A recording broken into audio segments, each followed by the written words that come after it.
When American troops first entered combat in Europe, many expected the war to be difficult, but few understood how difficult.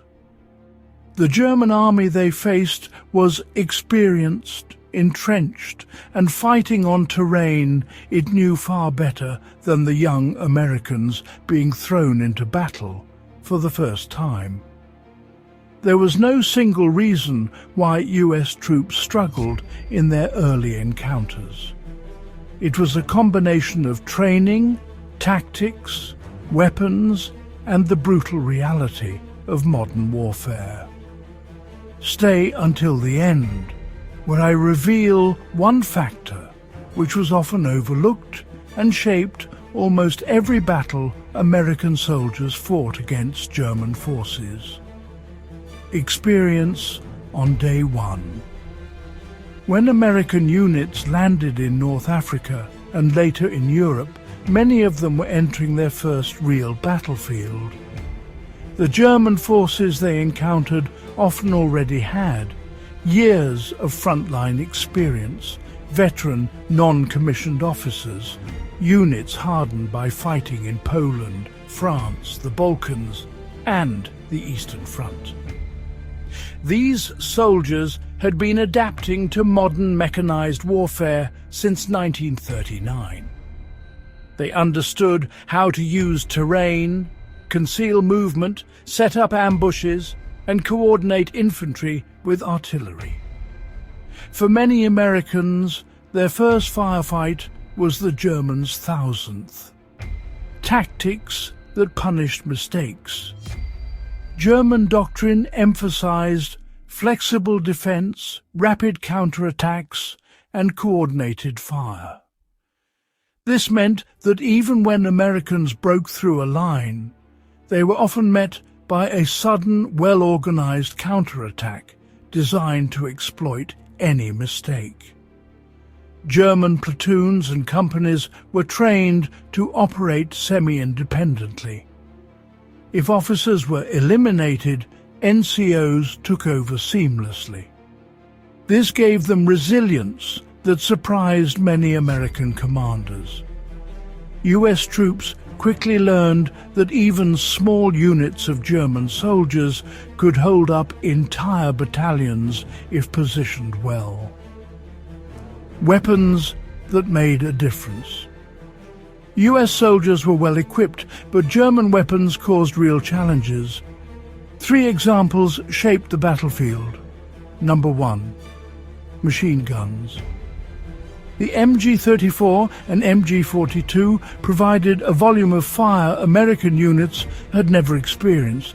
Their rate of fire allowed a handful of Germans to pin down large forces for long periods.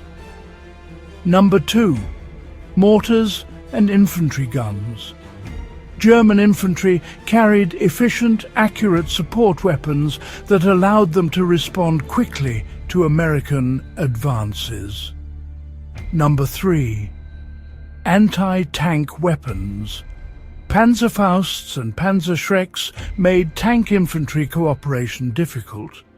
A single hidden team could knock out a Sherman and stop a platoon in its tracks. None of these weapons guaranteed victory, but they forced American troops to adapt fast. Defensive positions built to last. Whether in Italy, France, or the Ardennes, US forces repeatedly encountered German defences designed to maximize every advantage. These were not simple trenches. They were elaborate systems with interlocking fields of fire, camouflaged machine gun nests, pre-registered artillery lines, and fallback positions. Even when outnumbered, German troops could make an area extremely costly to attack. American units had to relearn basic assault tactics in real time and under fire. The terrain favored the defender. From the hedgerows of Normandy to the mountains of Italy, American troops often fought on ground that was unfamiliar and ideal for German defense. The bocage. In Normandy, tall hedgerows turned every field into a fortress. German troops waited behind earthen walls, invisible until US soldiers were only a few meters away. The Apennines. In Italy, German forces held mountain passes, ridge lines, and valleys where every assault climbed uphill under fire. The forests of the Ardennes. In late 1944, US units fought in dense woods where visibility and movement were severely restricted. German infiltration tactics worked extremely well in this environment. The result, Americans found themselves fighting battles where the defender always held the advantage. Supply and organization differences. US forces relied heavily on supply lines and coordination between infantry, armor, and artillery. When these connections broke, especially in the early stages of operations, units became vulnerable. German forces, meanwhile, were trained to operate with limited support. They could fight effectively even when cut off. Their small unit leadership and discipline helped them survive situations that would have broken many armies. The factor that surprised Americans most. What ultimately made battling German soldiers so difficult was not just tactics or weapons. It was their determination to continue fighting even when defeat was inevitable. By 1944 and 1945, many German units were surrounded, undersupplied and exhausted. But they kept defending, delaying, counter-attacking, sometimes to the very last possible moment. American commanders noted repeatedly, even when encircled, even when outnumbered, even when supplies were gone, German units fought with stubborn, disciplined resistance. This prolonged the war, increased casualties, and forced US forces to adapt in ways they had not anticipated. The turning point.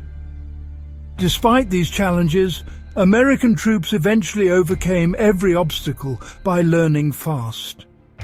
They built experience, perfected combined arms, used overwhelming logistics, and adapted tactics to counter German strengths.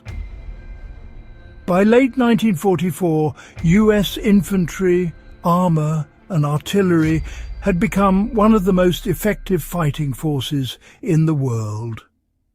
The difficulty of the early battles forged the skill and discipline that decided the war.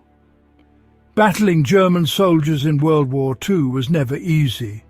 They were experienced, well-trained, and fiercely defensive. But American troops met these challenges head-on, adapted quickly, and learned how to overcome one of the toughest adversaries of the war. Their success was not inevitable. It was earned, battle by battle. This is a true World War II story because sometimes adapting to challenges in real time is what makes you victorious, not only in battle. Do you agree? Let us know in the comments and subscribe for more true World War II stories.